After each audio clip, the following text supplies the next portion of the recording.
crocodile, crocodile, crocodiles, crocodiles là dạng số nhiều. Crocodiles. Bat, bat, bat, bat. Danh từ số nhiều của bat là bats, bats. Those are bats, those are bats. Xoắn. Tiếp theo ạ. Shark, shark, shark. Sharks, sharks, sharks. Sharks là dạng số nhiều của danh từ những con cá mập. Sharks, sharks. Next one, tiếp tục ạ. Penguin, penguin, penguin, penguin, penguin.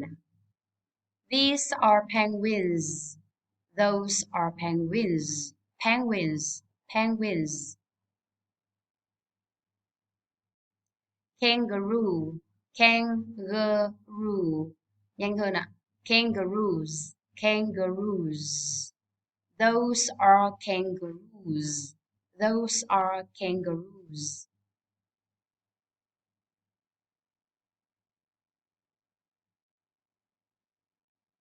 Elephant, elephant, elephant, elephant. Elephants, dạng số nhiều. Elephants. Those are elephants. Those are elephants. Those are elephants.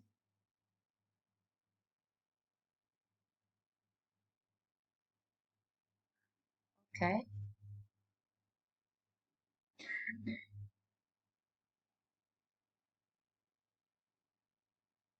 Và muốn biết đây là những con vật gì, nó sẽ đặt câu hỏi đó là What are these? Đây là những cái gì? Đây là những con gì? Và trả lời với there.